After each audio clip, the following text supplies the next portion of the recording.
Hey folks, how are you guys doing this evening? If it's evening for you, I see a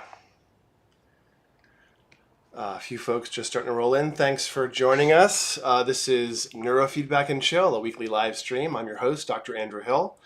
I own the company Peak Brain. I also helped found True Brain a few years ago, and I generally work to help people understand how their brains work and to develop tools to take some control.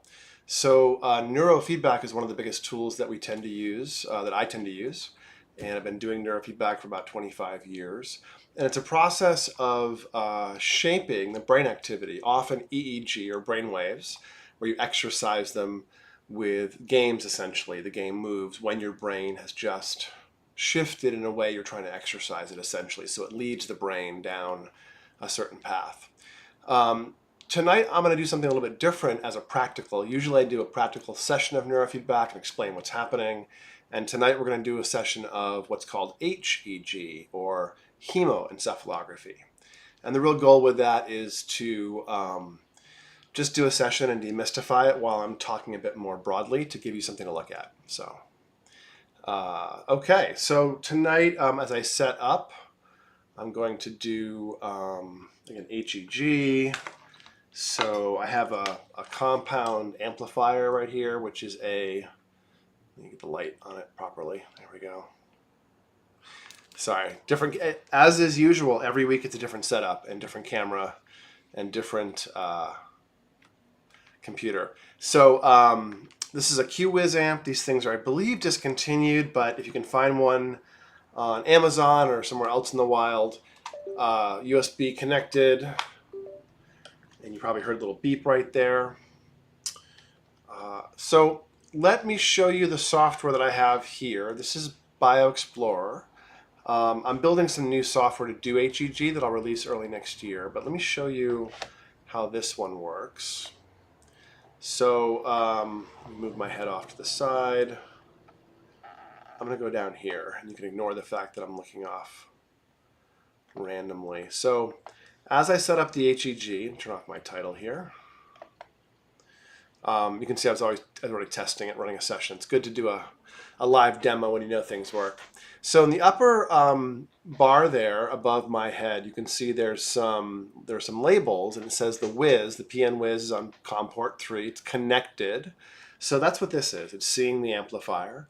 When running BioExplorer, it's always good to look at the status bar because you can see what amplifier is connected, how many channels it's configured to use. And this has CH1 and CH2, so it's a 2-channel setup running on this 4-channel amp. But I want to run HEG, not 2 channels of EEG. So if you have a whiz amp, a pocket aerobics amp in general, you can you'll always get this other window when you install the amp. It gives you a driver window right here, so you can see that it shows power. That means the amp is being seen, and then the mode it's in. Right now it's an EXG, which is a mode where it can go into 2-channel. It can do some 4-channel stuff. It can do variable input like maybe the HEG, but it has an explicit HEG mode. So let's put it in the HEG mode, and when I do that, it's going to want to do a few things. So HEG is an infrared sensor, and we're essentially doing blood flow based biofeedback, blood flow dynamics. So the inside of the sensor has a couple of infrared camera lenses, little tiny ones. They're not really focusing on anything.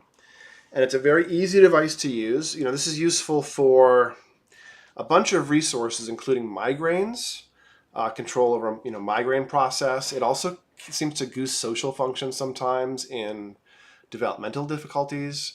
It seems to work well for concussions and a bunch of other stuff. So it's a useful tool, but not exactly the standard flavor of neurofeedback. This particular device has a little thermocouple, and this amp has a thermocouple socket. So I'm just going to remember which way it goes and plug it in. It's always the opposite way. There it goes. And as I plug it in, it should auto-calibrate, and the CH1, CH2, there it goes. You see how the CH1 is flashing blue? That means my headset is now calibrating against the room temperature. And I'm sitting at a different desk that's quite warm, so I'm curious if it's going to get, okay, now it's stable blue. So it's done its calibration. We can go back to looking at the HEG. And I'm simply going to kick it off. Let's do 10 minutes of HEG. Hit play. There we go. So what that little pink line is doing is tracing the temperature, essentially, that's coming off my brain. And it's not surface temperature. I'm just going to put myself up here above the ball and turn down the volume a little bit. Make sure this is centered. So let me know if you can hear this. I always have some sort of issue with the audio or video, so you guys can let me know. My chat isn't scrolling. Let's see why. Hey, Radar Ashwood, how you doing tonight? I see one comment. How's my audio doing? You can see my little HEG session happening. So folks that are watching, we have some purple going up and down. That's temperature, essentially. I'm doing some smoothing in time to prevent the signal from skewing a little bit or going all over the place. But you can see that it has this pattern to it where it's occasionally bursting up. And the audio, the pitch also goes up. And what that's catching is waves of heat increasing, or metabolic tone increasing in my frontal area. But potentially the whole front half of the brain is being picked up. Infrared photography sort of looks like that.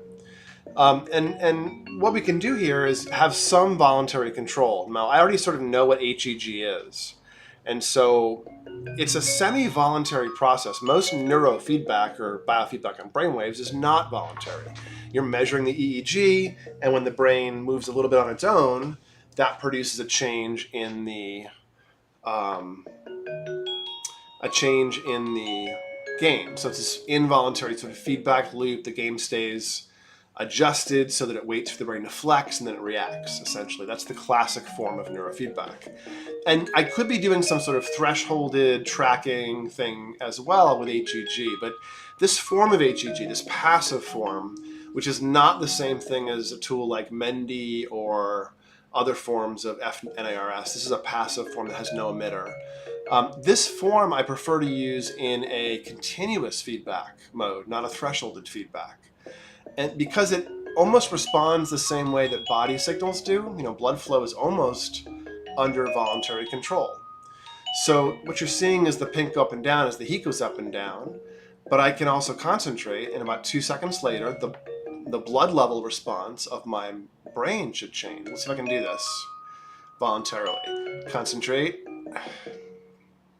Think happy thoughts? I don't know, it's not working tonight. I said semi-voluntary, right? Little surge, nothing against baseline. I'm also looking at this on a tiny little version of the screen. There we go. Oof. Now the reason I'm doing this tonight is because I'm dealing with some migraine stuff kind of kicking up here and there. And so it kind of makes sense that I'm having trouble with voluntary surges. I promise if you go back and look at other videos of me doing HEG, you'll see that I have some ability to flex the frontal blood flow, but 3 or 4 or 5 days of lingering migraine, and it seems to be sapping my ability to do that. There we go. I was joking saying I already know what this is, so it's already reacting, but I can't actually do it voluntarily, so. There we go. So that little stair step is a good sign. You can see how it's trying to surge. So I like big surges, but also area under the curve. You can bring it up and stay up. That's a good thing too. And this will often shut down migraines, reduce their intensity, reduce their severity. And over time, there we go. It's funny, I'm actually feeling a tiny bit of blood flow shift, but I'm feeling it in the back of my brain, which is, I think, where my migraines might originate. So I'm not feeling it in the front, in the forehead or anything. I'm feeling a little bit of a, mild tension or something, some pressure maybe. We can't really feel the brain, there's no sensory nerve endings, but people report all the time things that I attribute to changes in blood flow. Big alpha wave trading, alpha is a big perfusion changer, and that can be felt sometimes. And sometimes you'll often be able to shut off a migraine doing HEG training of this style. but doesn't have a real much of an experience, again, semi-voluntary, but it seems to make the brain able to resist falling over in metabolic tone. Dr. Jeff Carman invented this style of HEG after Dr. Herschel Tumum invented the original F-NIRS NIR HEG. This is PIR HEG. See, I concentrated and caused a surge, apparently. All right. Again, this is just 2 emitters. Most forms of PIR have 2 brain master mix, one that has 3, I believe. And you can do more with the background room tone, is my assumption there. I have some ideas about ways that I think that the current crop of F-NIRS, like the Mendy, really should be including some PIR as well. But that's okay. I'll have to buy these from Dr. Jeff Carman instead. So Radar, thanks for the confirmation on audio and visual. Thank you. Get my little surges going here. So the topic tonight is what gets in the way of neurofeedback, what enhances it, and I mean, my guess is those of you that are watching have some perspective on this. So please feel free to share what you think enhances it or gets in the way.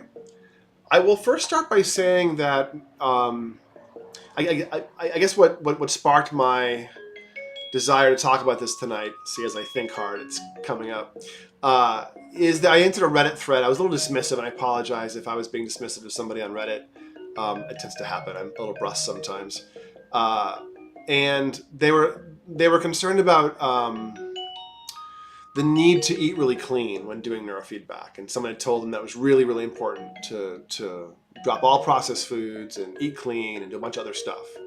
And I sort of said, no, it's kind of nonsense. You don't really need to. Neurofeedback is more powerful than most forms of bad diet. And so while would a better diet help? Sure.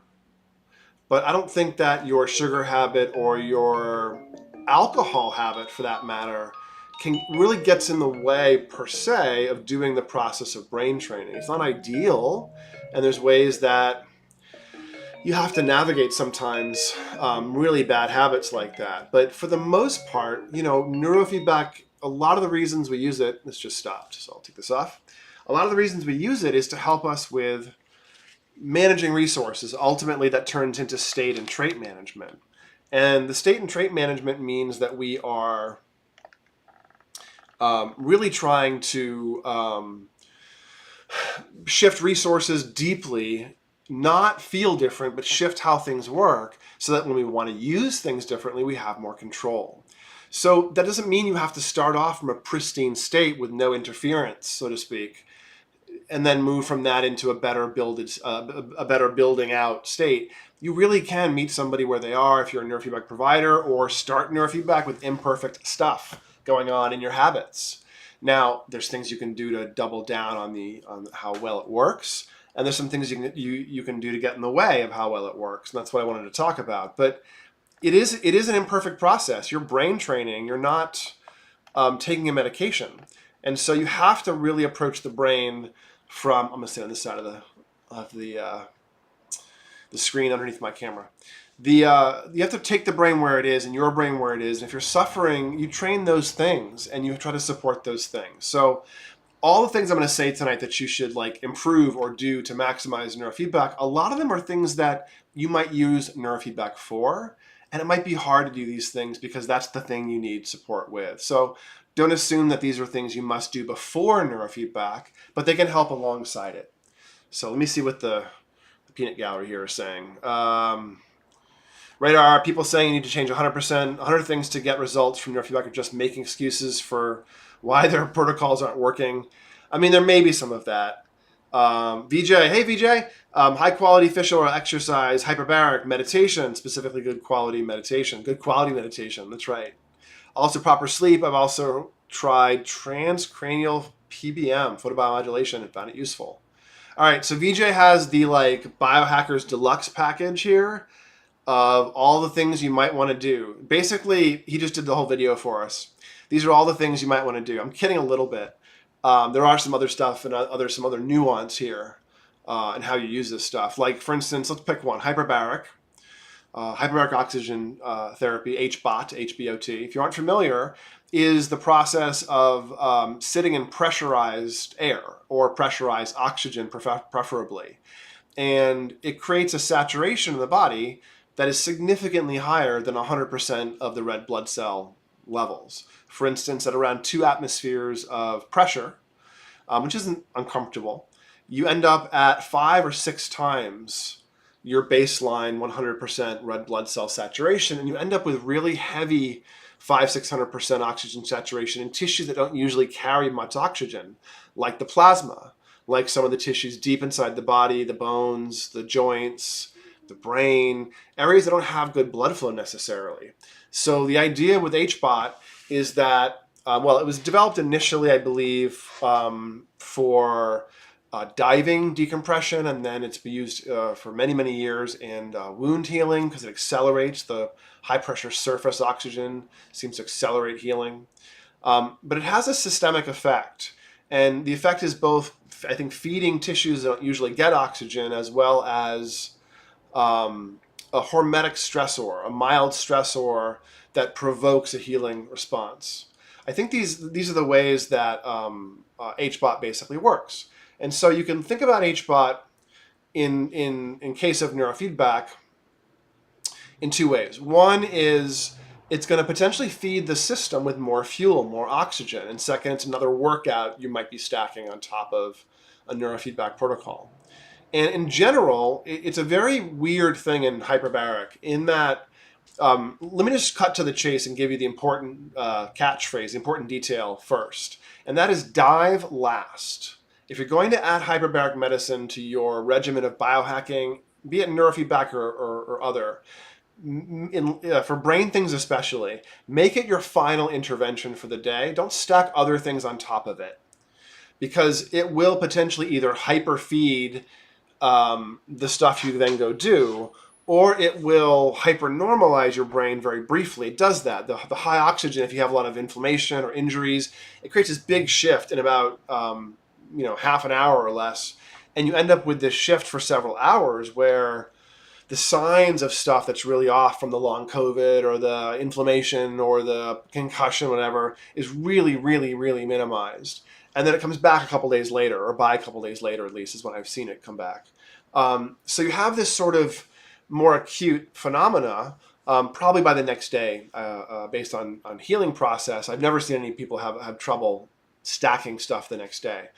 But I have seen people either doing hyperbaric and then doing another intervention, having their brains not get the intervention landing well because it was sort of normalized against the intervention. Or I've had folks do hyperbaric, then do another intervention, and have the brain dramatically overreact in a way that it was not used to.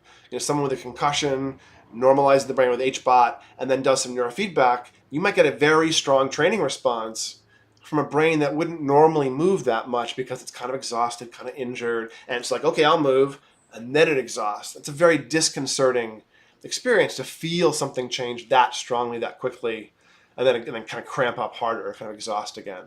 So we want to move slowly in neurofeedback, and HBOT can both sort of over-grease the process and blunt the process, because sometimes we train for outliers or for things that are obviously in the way, and that can be masked by HBOT for a few hours. VJ's laughing because I made it his fault that we now all know all the things. VJ also says, smart neurofeedback is the secret to supercharging and making that progress in meditation.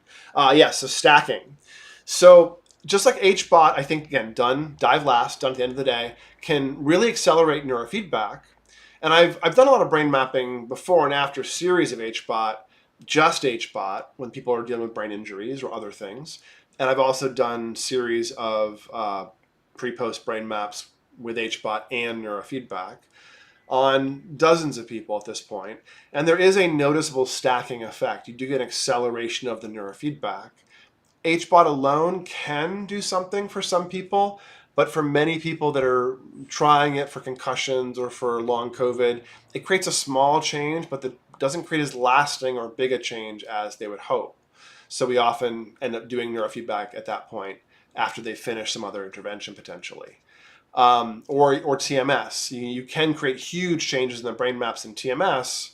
Sometimes you don't get all of the mood you're looking for, or you get a attention or sleep difficulty along with it or something. So you can use these tools you can use the QEEG to help you understand a little bit if you're dealing with these big things like TMS or hyperbaric. You may want to be very careful because they are going to interact. One thing to keep in mind is that neurofeedback boosts plasticity with every session. There's a pretty good paper that looks at the motor evoked potential, which is the amount of energy required in the hand area to make the hand jump, the amount of magnetic pulse, TMS pulse energy required. And that's sort of a measure of the activation threshold of the motor neurons right there. And you can think of it as partially as a measure of plasticity. And one single neurofeedback session will reduce that resistance. It'll increase the ability of that tissue to fire when provoked for a while, for a day or so. So it's a pretty big, robust effect.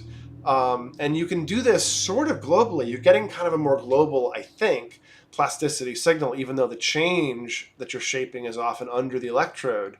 You do see other secondary effects throughout the brain.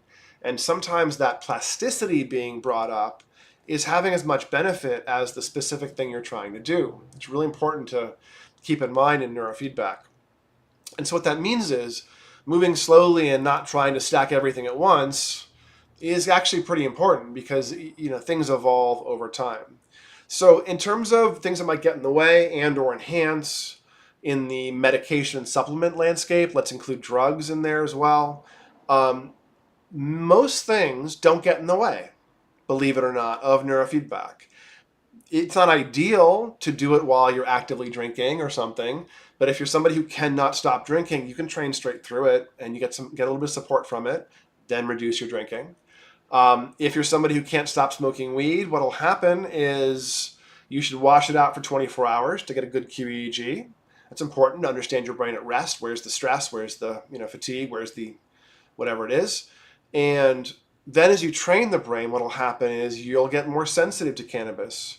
Over about 3 to 6 weeks, your tolerance will drop to nothing, and you become a one-hit wonder. It will happen kind of all at once, and you'll probably reduce your use of cannabis and have a more moderated relationship. Moderation requires low tolerance with substances, especially dysregulated substances. It's very hard to go from dysregulated drinker or weed smoker into a regulated one, so to speak, a healthy, if you will, or moderate one,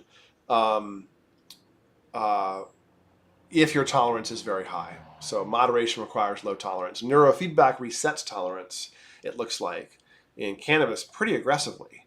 It also does that for things in the stimulant category, Ritalin, Adderall, etc. So if you're taking psychostimulants, Ritalin, Adderall, Vyvanse, whatever, you generally will need to wash them out for 2 days to do a brain map, a QEEG. What this does is it allows your brain to mostly clear it and allows the big patterns that are being controlled, if you will, by the medication to show up. Drugs that act over a very long period of time, like antidepressants, etc., don't distort the QEEG or the EEG that much. They make a small shift in the patterns that you can pick up if you know what to look for, but they don't change a depression pattern, let's say, or an anxiety pattern into a non-anxiety pattern, a non-depression pattern. But ADHD and fatigue and brain fog sometimes, stimulants will completely change the brain activity very quickly. And so washing that out for a day or two is necessary to get a clean read. 48 hours basically for psychostimulants. And so you get a clean read of your brain, compare it to the population metrics, get a sense of what's going on, then you can target.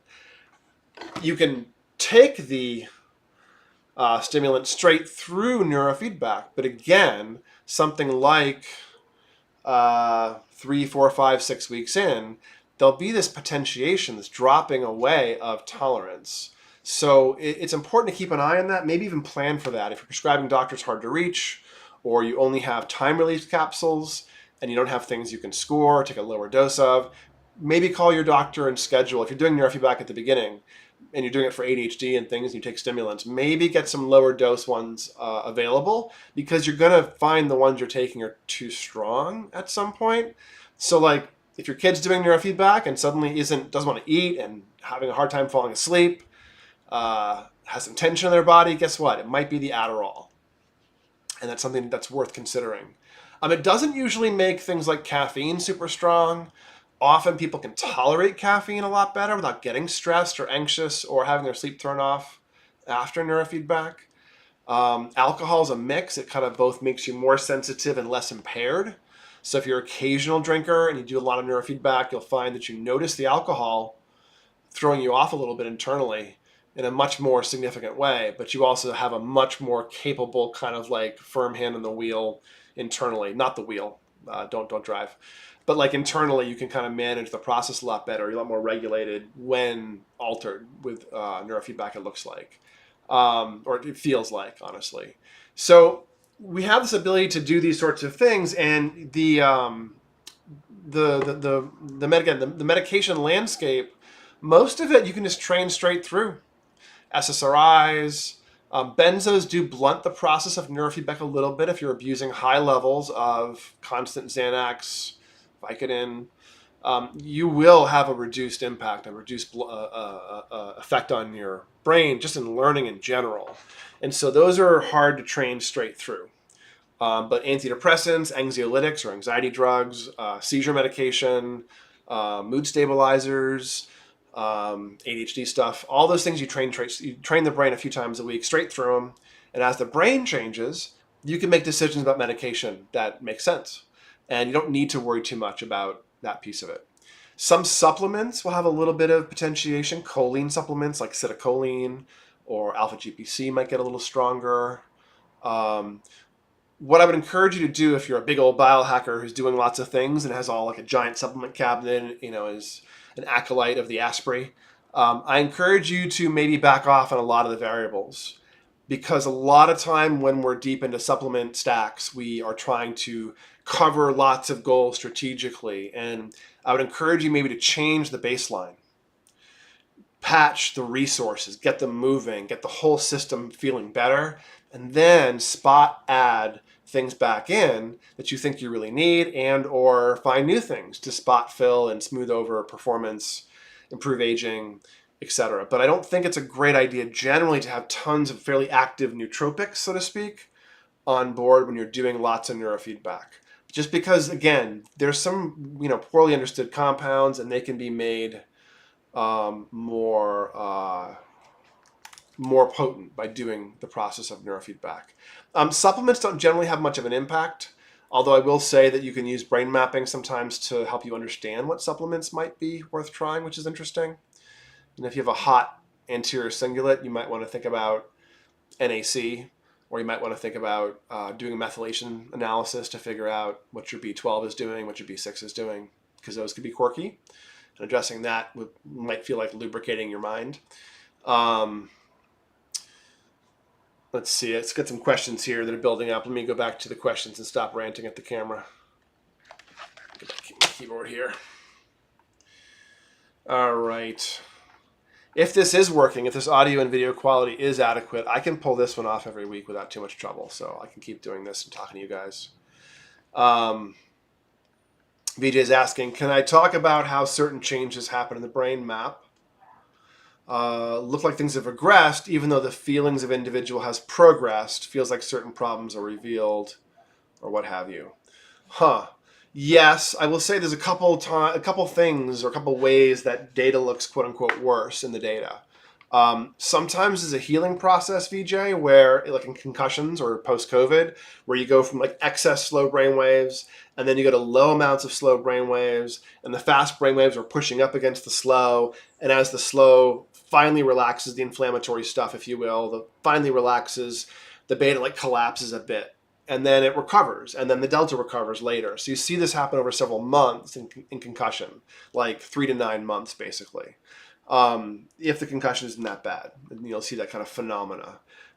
So you'll also see sometimes that different resources in the QEEG are moving differently, almost always, in fact. So, while someone's brain might be less anxious or might be, have better mood or better sensory filtering or social filtering or something. You could have all of that, but have your sleep thrown off because of travel or lifestyle or something else, and see a lot of fatigue in the data and see processing speeds looking a bit worse, even though you felt better. And in those cases, when you feel better, but the brain maps are worse, again, it's a little suspicious. The third case is that there's noise in the data. EMG looks like beta, pulse looks like delta, CBA, cardioballistic artifact. You can have distortions in your brain as well from time zone travel and other things that are worth considering. But generally it should make sense. You should be able to figure out why. And looking at the raw data will often tell you, I'd say half the time when you're like, why does this look right? It's because the raw data was kind of bad. There's some noise in it.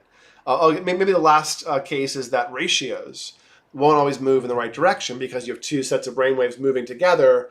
And if one isn't moving like the other, you'll actually get a sort of outlined feature in the bad brainwave area that won't necessarily resolve the same way. It'll kind of jump out over time. And that's useful. It just means it's sort of showing up. Make sure you're looking at multiple pages in a QEEG, not just one. Make sure you look at raw data as well.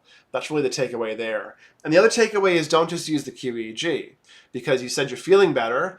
I would imagine that your performance on the performance test also got better. And that's a very valid thing to measure, is performance and your subjective experience. That's pretty valid. How you feel is how you feel, especially if you're reporting it all the time, consistently. So you get a performance improvement, but a little bit of fatigue in the brain maps, it's fine. We don't care. Let's figure it out. Let's figure out why you aren't sleeping, but you're performing better through that fatigue is often a valid interpretation. So use valid sets of data to index your assumptions, i.e. performance metrics are a bit more straightforward. They have good face validity, while QEEG is EEG, data validity, but not construct, not the meaning you're making. That's not as valid, not as tied to a diagnostic label or a concept. Instead, it's tied to physiology. You have to kind of dive down and do the mapping. So I would argue that you should be able to figure it out. Look at the raw data and or look at mixed things and realize that a lot of things probably are moving, and the stuff that isn't, it's often fatigue. In general, often travel will do it, stress will do it, apnea will do it. Lots of questions building up. Thanks, guys, for asking lots of questions. Let me scroll. Ryan, hey Ryan, how's it going? While trying to rush back to being able to do my physically demanding job, I stacked cold plunge, red light therapy, 2 atmospheres of HBOT, lifting, oh no, and cardio with neurofeedback. It was okay for about 2 months and then was way too much. You did that much for 2 months, Ryan? So you're more resilient than I thought if you were able to handle that for 2 months. But I understand why it got to be intense. Was largely in a caloric deficit during that time, trying to lose weight too. Yeah. What's your thought on caloric deficits while doing neurofeedback? Also, any thoughts on meal caffeine timing around neurofeedback? So, caloric deficits will drive up cortisol if you're not used to being in a caloric deficit or intermittent fasting or being in keto. You won't just magically turn on ketone production and then be able to use them effectively. Instead, you'll just kind of raise cortisol for a while, for 3 days at least. And that high cortisol is also a high blood sugar state. So it creates more anxiety, more fatigue, ironically more cortisol, because you end up with dysregulated cortisol at night. It doesn't drop and then raise. It kind of stays elevated a little bit. Variability is rough. It is where life lives. In the lack of variability, it's kind of death. So you want cortisol to cycle with circadian and to cycle with environment. And if it goes up and stays up, the system starts to really slow down. It blunts learning, it blunts mood. The hippocampi, they start to atrophy physically. It's one of the biggest signs of depression in the brain, is this sort of hippocampal atrophy. And one of the signs of anything working on improving the brain through depression is increased BDNF, brain-derived neurotrophic factors in the hippocampus.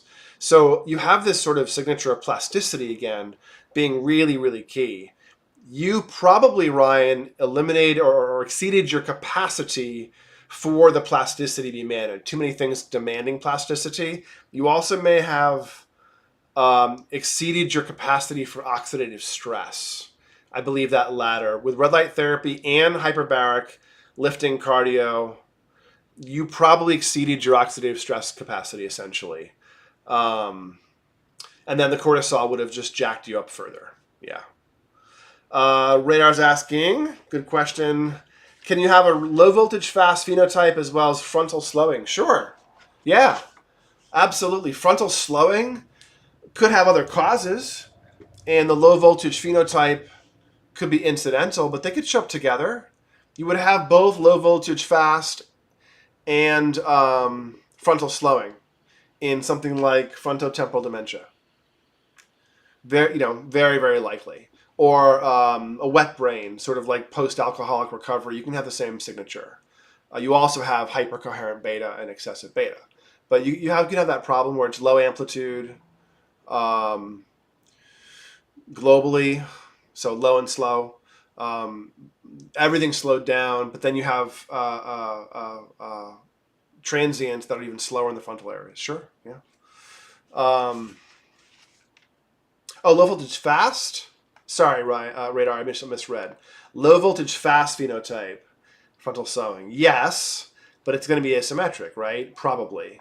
Or the low voltage fast itself is focal. If the whole EEG is low voltage fast, there's a couple things. One, you may have some EMG, making it look faster than it is. Two, you could have a thick skull, no offense. And the amplitude is blunted, but you're seeing the same frequencies that are typical. That can look like low voltage fast. Three, fatigue and stress. Blunt the amplitude with fatigue, speed up the overall EEG, especially the alphas and betas, with fatigue. You will then see in that latter case, either because of physical fatigue or emotional fatigue, you'll see the frontal lobes go slow and or asymmetric. And in that case, I would guess burnout with depression kind of features. Although there could be some sort of environmental kind of like toxin or stressor or apnea. There's a bunch of things that can create those kind of signatures, those mixed signatures. But sure, you can definitely have that. And it probably sucks if you do, and it's something you should probably address. The low voltage fast can be typical. It's not always pathological, a variant. It's just a phenotype. It can get in the way, but I'd be more concerned about where is it fast, not the general phenotype. I see David. Let's see. Sorry, I scrolled. David. Hey, David. Nice to see you. Methylene blue effects. Hyperoxygenator. It's kind of like chemical hyperbaric, basically, but less pervasive, less broad, I think. I don't think we know enough about it yet. I'm a little concerned that it's playing with the redox pathway in ways we don't fully understand. I do have clients using it a lot, enjoying it on their own recognizance.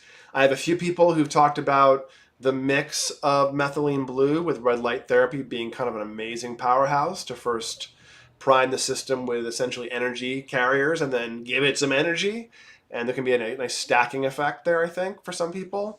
I've also found several people not like methylene blue, find it too stimulating or too activating. So I don't know, but I would imagine, I think everyone that I've known who's tried neurofeedback, tried methylene blue and given me a deep perspective on it, they've also already been deep into neurofeedback.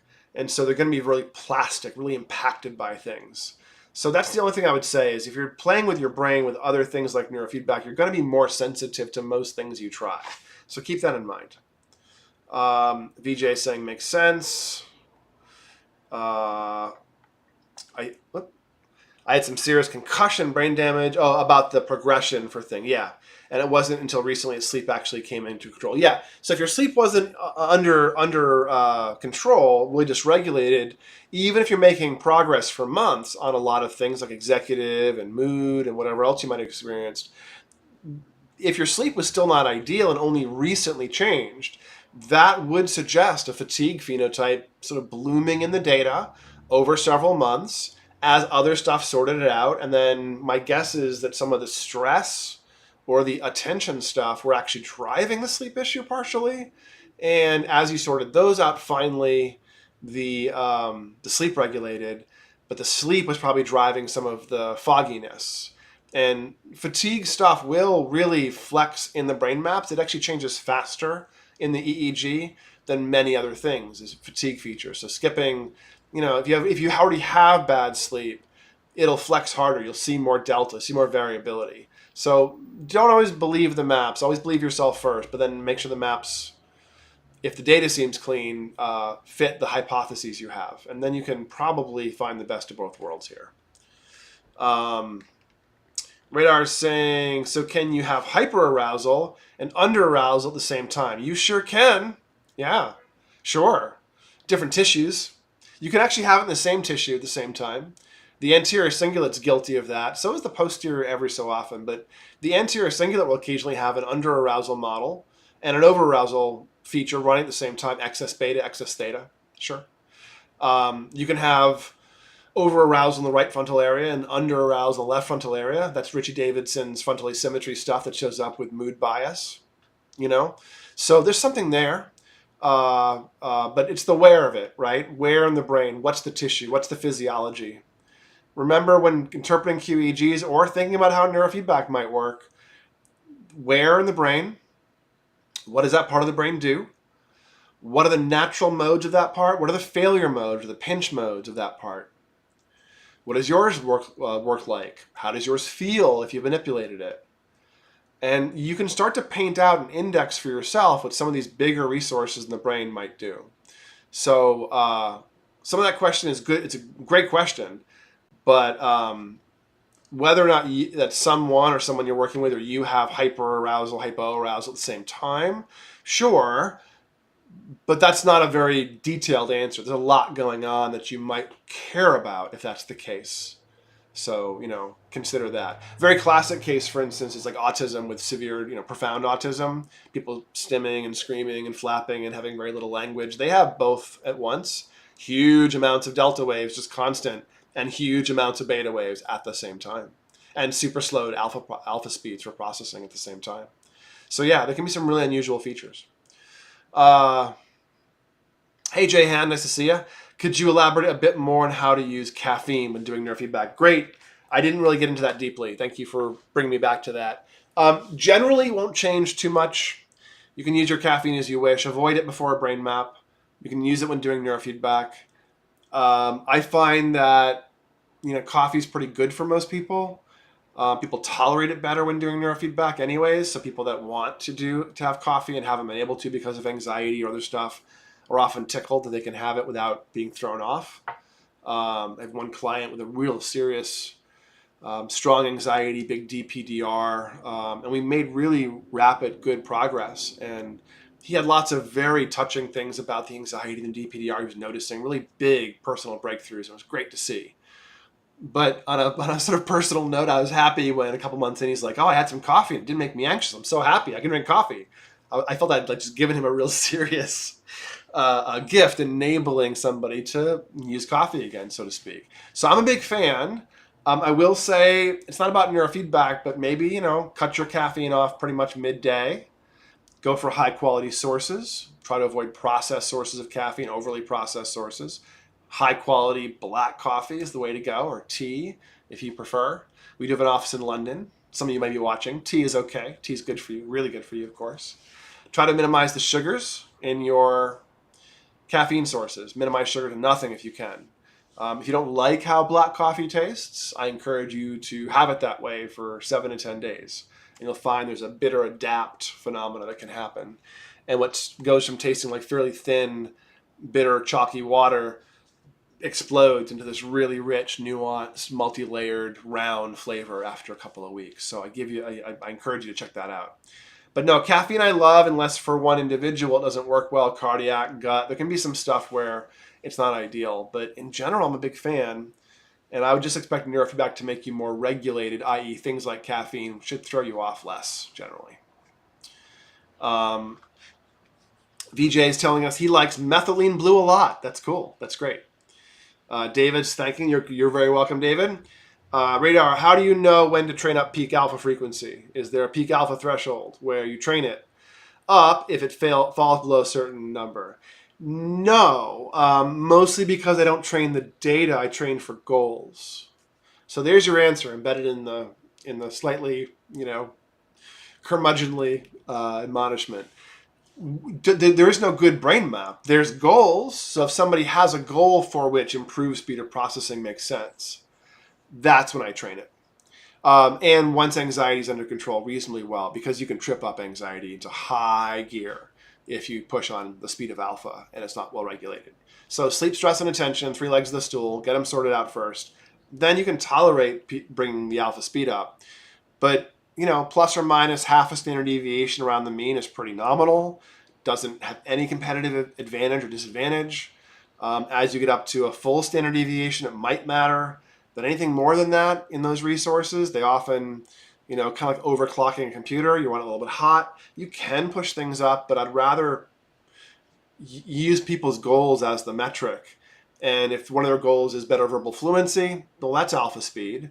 Or better intelligence, because their speed of processing they know is the issue, well, that's alpha speed. But you would approach those potentially differently. One, you might hit sleep. One, you might hit the PZ alpha generators directly. So it's just a little bit of a careful process. Again, people are much more complex than the brain map. In this case, you have to start at the goals, drop down to whatever else you can learn about the person in the brain map, and then go back out. And you have to do that so you avoid disrupting sleep, anxiety, or attention while you're trying to bring up, let's say, speed of processing as a reason for trying to bring the alpha speed up. Radar's asking, well, how high can you realistically train peak alpha? I mean, you can go a standard deviation at least. Depends where it starts. I've seen people move at 4 standard deviations from problematic to above average. Like 3 below average to 1 above average. Not very many people can do that across a course of training, but it totally happens. I would say I like to see if there's dysregulation, if the alpha speed is both slow and spread out in one of the hemispheres, which is not what it should be doing. It's used to synchronize information handoff a little bit. So you want to have the alpha similar within the hemisphere. And you can see in a peak alpha frequency page, if there's a spreading out of the numbers as you look within one hemisphere, it means you're dealing with word finding issues and tip of the tongue and trouble absorbing stuff if you're younger. So it's definitely a speed of processing thing. And if it's in the way, either subjectively or in the data, when you're doing general neurofeedback for sleep, stress, and attention and all the big things you're working on, you will usually get half as much change in the speeds as you will in the amplitudes. And I like to aim for about 1 standard deviation of change in 25 sessions of neurofeedback, which is pretty big on a performance test, on a brain map. It all kind of converges. But the speeds, the peak frequencies, don't move a full standard deviation when the thetas and the betas and things do. They move about half of that. And so I think of the speeds as being a little bit of a deeper phenomena than the focal, if you will, or the regional amplitudes. And it makes some sense. It requires a lot more connected areas to change the speeds. So you'll see that just like in a z-score, a brain map, that about 1 standard deviation, the amplitudes is where things start to get in the way. I sort of think of it about half of that in the speeds. So if you're more than half a standard deviation below typical, it might get in the way.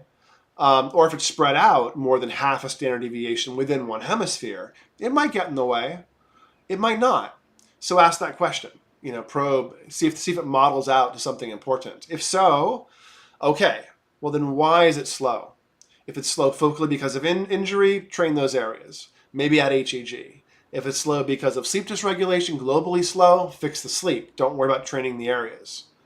So try to figure out what's going on in terms of why things are super slow. They're sleeping under a moldy AC unit, get them to get a new AC unit. There's lots of reasons the brain can stay in slow mode. So how high can you train it though? From there, half a standard deviation every couple of months. If somebody's only a little slow, you might want to top out around 1.5 at the most. Somewhere up there, if someone's built, people have native speeds. People are built places. And you can find their sweet spot and it feels really, really good. And it's the right speed for them. Their mood is good, their word finding is good, their thinking is amazing, they feel really intelligent. Some people, that's really fast. Most people, it's a little fast. So for the average person who's not really unusual in lots of other ways, getting above about 1 standard deviation is going to be uncomfortable, actually. And feel a little rushed, a little pressured, so you would get there potentially with neurofeedback in a peak performance landscape if you built up to it over time. But you could easily trigger a lot of stress and anxiety by pushing up that high. VJ is saying, makes sense. Your brain is moving faster and you're feeling your negative emotions more quickly. Potentially, yeah. Radar is saying, how big is one standard deviation of alpha? Like 10 going up to 11 hertz? It's not quite that, but yeah. Look at your, if you have a NeuroGuide output, look at eyes closed, linked ears. There's 2 pages. There's a peak frequency hertz and a peak frequency z-score. And for instance, the average adult human, if they're at 0 on the left hemisphere alpha, is usually right around 9.75 in raw number. And if someone's running at 9.6 or 9.5, then they're going to be running half a standard deviation slow on the z-scores. And by the same token, if you're running at 10 everywhere as your peak alpha frequency, 10 hertz, now you're probably up around 0.5 or a little bit more, maybe 1. Depends on the age a little bit. So you can sort of get a sense that way, where just below 10 is typical for an adult human. Little kid humans will start off much slower and grow into a faster brain. The alpha matures up as the brain myelinates and makes more neurons. The beta doesn't do that as much, so people actually start off at their SMR frequencies a lot younger, once the brain is mostly finished cooking at I forget if it's 6 months or 18 months, but it's really young for when the SMR speed is layered in. You still want to maybe undershoot or go short in time for a little kid because of training fatigue phenomena, and dropping the frequency a tiny bit, is one way to do that. But you don't actually have to use little kid SMR frequencies. You have to just tune it for them. Alpha, you kind of have to tune for the age and for the individual to get the training to work the way you want. And as I've said before, I have a whole video on demystifying alpha. If you're watching this video here, a couple days later, I'll link it in the end credits. So you can watch it next if you want. But alpha often doesn't respond especially well to manipulation. So the way to get alpha to move is often to kind of move things out of its way so it moves into that space, kind of like what is that sport? Curling on the ice, where you have brooms and a shuffleboard puck or something. I forget what it's called. But you have to sort of move stuff out of the way so alpha can regulate how it wants. If you push on alpha, it often pushes right back.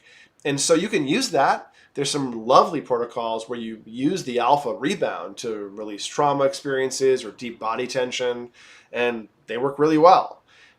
But alpha sort of moving from point A to point B because it's kind of dysregulated, you think it should move in a certain direction, doesn't work that way. So you have to kind of listen to what feels good and then kind of dial it in to where it's well synchronized, and worry a lot more about the synchrony, the similarity within the hemisphere of the alpha speeds.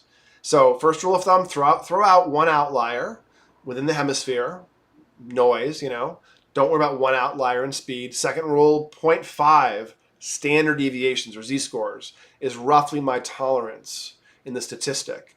And that's often about half a hertz, 3/4 of a hertz maybe for adults in the actual numbers.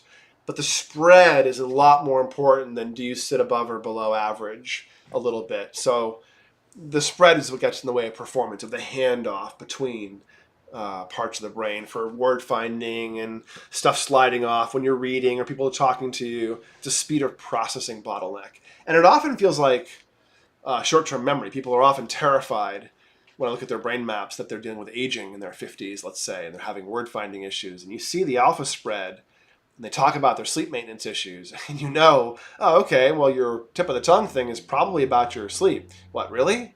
Yeah, it's unlikely to be aging because the first thing we lose in aging is episodic or experiences, not semantic information like words.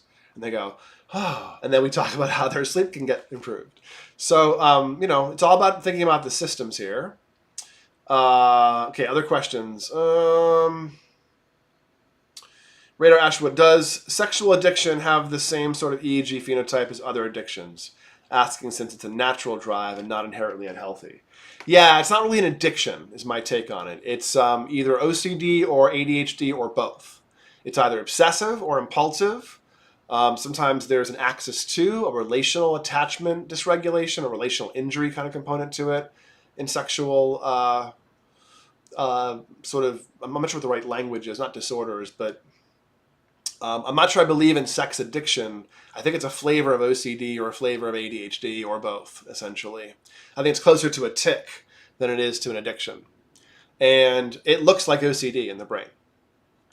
At least there's some aspects of it. But I don't know if I've ever seen somebody for whom that was the goal or working on those things with the goal, where we didn't see both obsessiveness and impulsivity. I think we did in everyone.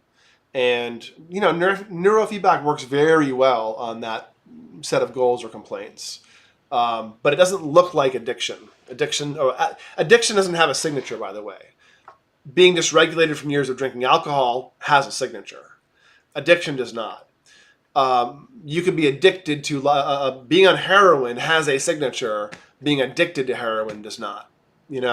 So if you're clean and you've escaped the consequence of the drugs, socially, legally, acute health crises, etc., and it's been a little bit of time, alcohol is the only drug we have to worry about retrospective effects, where you're like, the brain may be changed and stuck in that mode and it's hard to get out of it. That shaky alcoholic who can't settle down for 20 years after they stop drinking. The brain gets stuck there.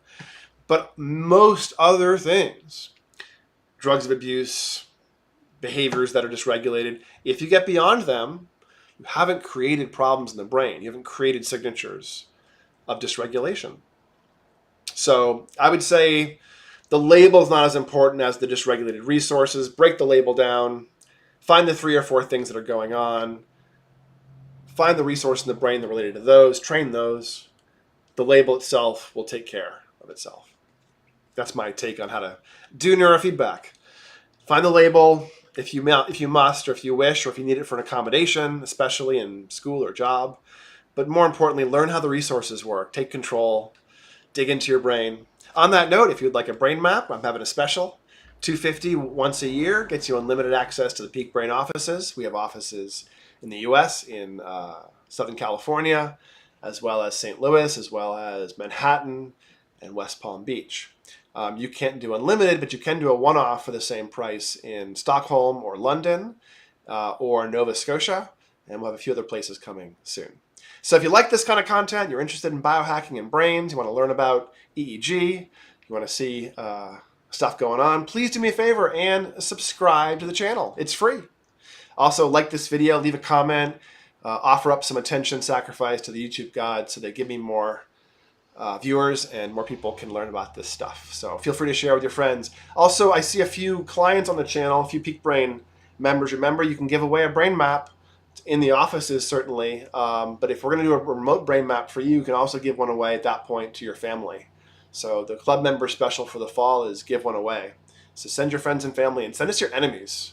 That's really great. Send us your enemies. We'll help them be more compassionate or help them fix their drinking problem. They'll get a nice discount. If they start doing neurofeedback, you'll get a referral month. It's really nice. If you have questions about neurofeedback, there's a referral link, or a consult link rather, in the show notes. And I'm always around to have a quick call, chat about neurofeedback, chat about brain stuff. A lot of my goal is to try to make people experts in their own brain, because I think that we should be. I don't think we should always rely on the medical language and the diagnostic perspective. We should get in and learn how our systems work and take some control and try things. And my tool for that is often brain mapping. But if you have other stuff you want to talk about, just book a call. I'm always happy to chat. All right, guys. Well, you have a lovely evening here this Monday night, if it is for you. If you're watching this later in the week, hope you're having a good one. Until I